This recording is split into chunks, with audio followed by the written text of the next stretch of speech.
नमस्कार दोस्तों, आपका हमारे YouTube चैनल धार्मिक कथाएं और कहानियाँ में स्वागत है। आज मैं आपको शनिवार व्रत की संपूर्ण कथा सुनाऊंगी। अगर आपको यह कथा अच्छी लगी तो आप वीडियो को लाइक, सब्सक्राइब और शेयर ज़रूर कीजिएगा। आइए सुनते हैं शनिवार व्रत की कथा।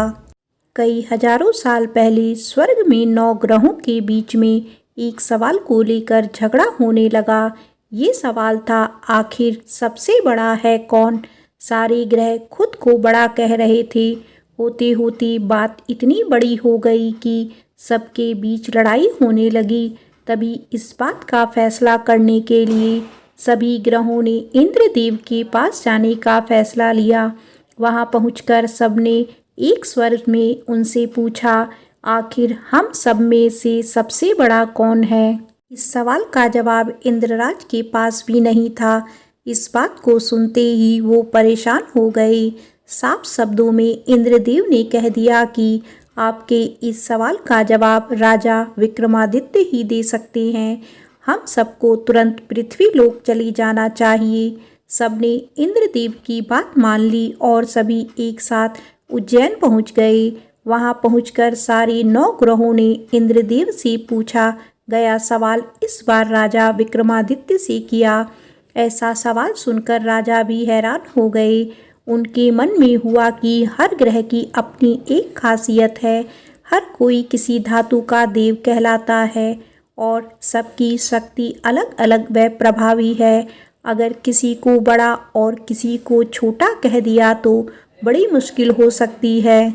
सोचते सोचते विक्रमादित्य के दिमाग में एक तरकीब आई। उन्होंने सभी ग्रहों का आसन बनवा कर लगा दिया।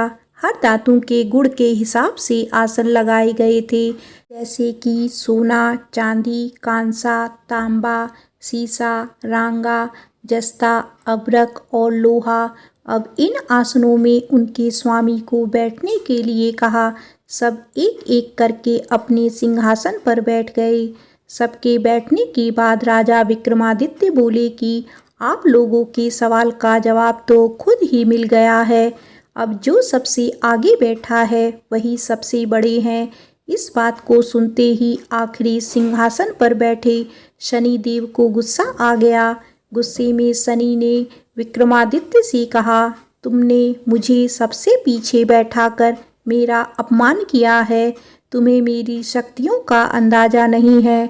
मैं तुम्हें पूरी तरह से खत्म कर दूंगा। उन्होंने आगे कहा कि सूर्य किसी राशि में 1 महीने, चंद्रमा किसी राशि में 2.25 दिन, मंगल एक राशि में 1.5 महीने, बुध व शुक्र 1 महीने, बृहस्पति 13 महीने ही रहते हैं। इन सब के मुकाबले मैं किसी भी राशि में 7.5 साल तक 7.5 बनकर रहता हूँ।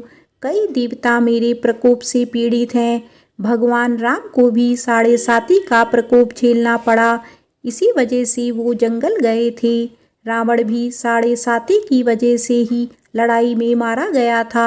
अब तुम्हारी बारी है। तुम भी मेरे प्रकोप से बच नहीं पाओगे। अब ये सब देखकर अन्य ग्रहों के देवता चले गए और शनिदेव भी नाराज होते हुए आगे निकल गए। इतना सब होने के बाद विक्रमादित्य परेशान थे, लेकिन वो पहले की तरह ही अपनी जनता के लिए न्याय करते रहे। होते होते वो आनंद से अपना जीवन जीने लगे। पर शनिदेव अपना अपमान बिल्कुल भी नहीं भूले थे। बदला लेने के मन से एक दिन शनिदेव घोड़ा व्यापारी के रूप में उज्जैन पहुँचे। वहाँ पहुँचते ही उन्होंने खबर फैला दी कि उनके पास खूब तेज दौड़ने वाले घोड़े हैं। इस खबर के मिलते ही राजा ने घोड़े का ख्याल रखने वाले अश्वपाल को कहा कि जाओ उससे घोड़ा खरीद कर ले आओ। वो गया और देखा कि घोड़ा काफ़ी कीमती है। फिर विक्रमादित्य खुद गए और एक ताकतवर घोड़ा पसंद कर लिया। उसके बाद घोड़े की गति को देखने के लिए विक्रमादित्य उस घोड़े पर सवार होने लगे। तभी घोड़ा हवा में तेजी से दौड़ा और राजा को जंगल ले जाकर छोड़ दिया। जंगल से राजा अपने नगर वापस आने का रास्ता ढूंढने लगे। उन्होंने कई घंटों तक रास्ता ढूंढा, लेकिन उन्हें रास्ता नहीं मिला और वो भूख प्यास से तड़पने लगे। कुछ ही देर में उन्हें एक चरवाहा दिखा। उससे राजा ने पानी मांगकर पी लिया और पानी के बदले में उसे अपनी सोने की अंगूठी दे दी। उसके बाद राजा रास्ता पूछते हुए एक नगर में पहुँचे। वहाँ सामने ही राजा को एक सेठ की दुकान दिखाई दी। वो कुछ देर के लिए वहाँ बैठकर उस सेठ से बातें करने लगे। उसी वक्त सेठ की दुकान की चीज़ें बहुत तेज़ी से बिकने लगी। सेठ को लगा कि राजा उसके लिए भाग्यशाली है, इसीलिए वो उन्हें अपने घर खाना खिलाने के लिए ले गए। घर पहुंचकर सेठ कुछ देर के लिए राजा को एक कमरे में छोड़कर बाहर गए। वहां राजा ने एक खूंटी पर हीरे का हार लटका हुआ देखा। तभी एक घंटी बजी और देखते ही देखते खूंटी ने उस हार को निगल लिया। ये सब देखने के बाद राजा बड़ा हैरान हुए। कुछ देर बाद सेठ वहां आया तो उसे वो हार नहीं दिखा। तभी उसे विक्रमादित्य पर हार चोरी करने का शक हुआ। सेठ ने उसकी शिकायत उस नगर के राजा को कर दी। सैनिक विक्रमादित्य को जंजीर में जकड़कर उस राज्य के राजा के पास ले गए। राजा ने विक्रमादित्य से पूछा, वो हार कहाँ है? उन्होंने जवाब दिया, उसे वहाँ की खूंटी निकल गई जिसमें वो हार टंगा हुआ था। इस बात को सुनते ही राजा गुस्से से लाल हो गए। राजा जवाब से संतुष्ट नहीं थे, इसीलिए विक्रमादित्य को हीरे के हार का घोषित करते हुए हाथ पांव काटने की सजा सुना दी। सैनिकों ने राजा का आदेश मानते हुए विक्रमादित्य के हाथ पांव काटकर उसे सड़क पर यूं ही छोड़ दिया। सड़क पर इस तरह से पड़े हुए विक्रमादित्य को कई दिन हो गए थे। एक दिन तेली को उन पर दया आ गई और उन्होंने अपने घर लेकर चला गया। उन्हें बैल हाँकने वाले कोलू की जगह काम दिया। अब विक्रमादित्य रोज बैलों को आवाज़ देकर उन्हें हाँकते थे। रोज बैलों को हाँकने का काम करने पर विक्रमादित्य को बदले में खाना मिलता था। इसी तरह होते होते 7.5 साल बीत गए। 7.5 साल बाद जब राजा 7.5 खत्म हुई तो वर्षा ऋतु शुरू हो गई।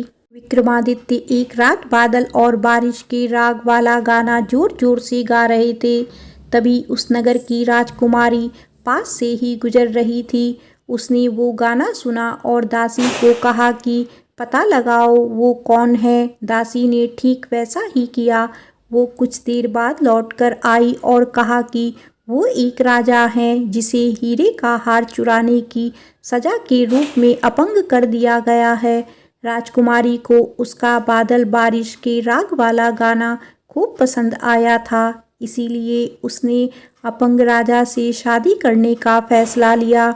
इस बारे में जब राजकुमारी ने अपने माँ बाप को बताया तो उन्होंने इस रिश्ते से इनकार कर दिया। विक्रमादित्य के संगीत पर मोहित उस राजकुमारी ने जिद पकड़ ली कि वो शादी करेगी तो विक्रमादित्य से ही करेगी, वरना वो अपने प्राण त्याग देगी। बेटी की जिद के आगे हारकर उन्होंने उसकी शादी विक्रमादित्य से करवा दी। शादी के बाद राजकुमारी भी विक्रमादित्य के साथ तेली के घर चली गई। विवाह की रात को ही विक्रमादित्य के सपने में शनिदेव आई और कहा कि अब तो तुम्हें मेरे प्रकोप का पता चल ही गया होगा। अपने दंड की सजा मैंने तुम्हें इस तरह से दी है।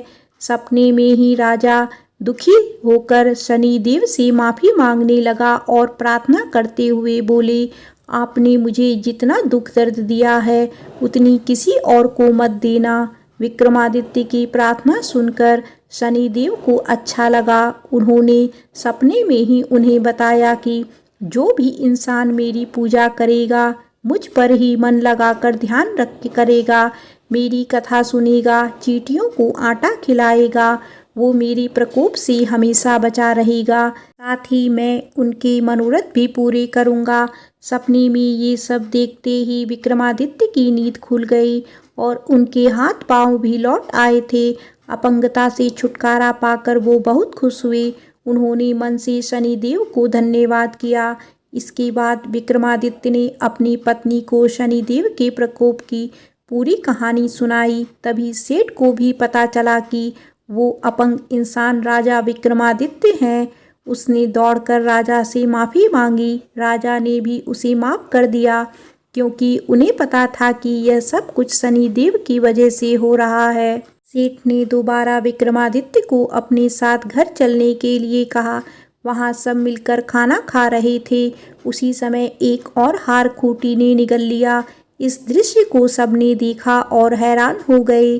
कुछ देर बाद सेठ को अपनी करनी पर पछतावा हुआ और उन्होंने अपनी बेटी की शादी विक्रमादित्य से करवा दी। विवाह में सेठ ने उसे खूब सारे आभूषण दिए। राजा विक्रमादित्य अपनी दोनों पत्नियों के साथ राज्य वापस चल पहुँचे। वहाँ धूमधाम से उनका स्वागत हुआ। अगले ही दिन विक्रमादित्य ने यह घोषणा करवा दी कि सारे ग्रहों में सबसे श्रेष्ठ शनिदेव हैं। प्रेम से बोलो शनिदेव की जय।